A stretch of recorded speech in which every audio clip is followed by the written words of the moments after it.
Man temas į mano...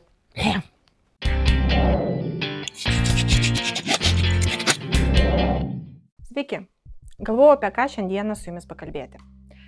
Ir kaip visada man temas pasiūlo gyvenimas, situacijos, žmonės. Ir šiandien nutariau pakalbėti skyrybų tema. Anksčiau man ji nebuvo tokia aktuali, nes pirmiausia, aš esu gimusi krikščioniškoje šeimoje. Po to mano artimųjų giminių rate tų skyrybų netiek daug ir buvo. Kitą kartą stebėsi, kai žmonės gyvena, atrodo taip iš šalies bent jau, kad žmonės sutarė, viskas pas juos gerai, o jie išsiskiria. O yra tokių, kurie pjaunasi, kovoja už savo būtį, bet jie gyvena kartu ir toliau. Ruošiausi. Ne veltui esu buhalterė, panagrinėjau Lietuvos oficialios statistikos portalo duomenis. Radau 2012-2021 metų statistinės lenteles ir įdomesniais faktais pasidalinsiu. Daugiausiai išsituokusių asmenų buvo 2012 metais 10 399. Mažiausia 2020 7 544. Dažniausiai skyrėsi 35-39 metų ar 50-59 metų vyrai, o moteris 35-39 ir po to šiek tiek mažiau 30-34. 2021 metais daugiausiai skiriasi vyrai 50-59 metų, pragyvenę kartu daugiau nei 10 metų. Moterų rodiklis šioje amžiaus grupėje šiek tiek yra mažesnis, bet panašus rodiklis tarp moterų yra 35-39 metų amžiaus grupėje.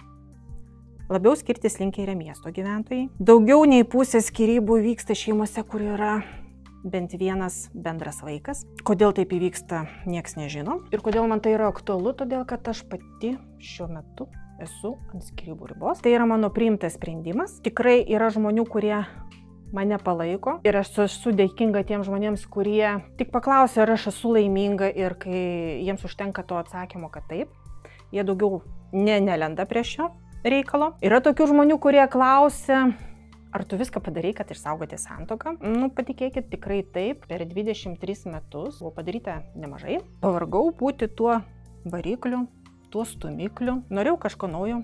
Norėjau keisti gyvenimą. Nebuvo tai visą laiką blogai. Buvo ir tų gerų momentų. Pradžioje šeiminio gyvenimo buvo ir bendrų svajonių, tikslų, bet po to tas viskas nublanko. O kaip aš pati pradėjau keistis, o antroji pusė nelabai, tai neliko tų bendrų interesų. Tai ir gyventi kartu nėra prasmės. Kas iš tos santuokos yra gero, tai yra mūsų bendra dukra. Tikrai už tai esu dėkinga. Tas mūsų gyvenimas pragyventas, aš sakyčiau, kad tai yra kaip pamoka, gyvenimo pamoka, kurias mes kiekvienas pragyvenam savaip. Ir tikrai manęs nereikia gailėti, kad aš skiriuosi ir taip toliau. Yra tokių žmonių, tikrai patikėkit, kurie sako, oi, kaip aš pergyvenu, kaip tu dabar laikaisi, tau dabar sunku. Patikėkit, ne? Dalinai taip sunku, nes vis dėlto skyrybos, vis tiek pokyčiai. Bet kai mes esam abu suaugęs brandų žmonės, mes jau skiriamės tai civilizuotai, be jaunatviško maksimalizmo, tai yra daug lengviau. Žinoma, aš už tai esu dėkinga ir savo, ir vyrui, kad mes taip nusprendėm. Tikrai nereikia bijoti kažką keisti gyvenime, nes jeigu tu gyvensi, pagal tuos standartus, kad ištekėjai, pažadėjai, priėmei priesaiką prieš Dievą ir tu turi gyventi iki gilios senatvės kartu.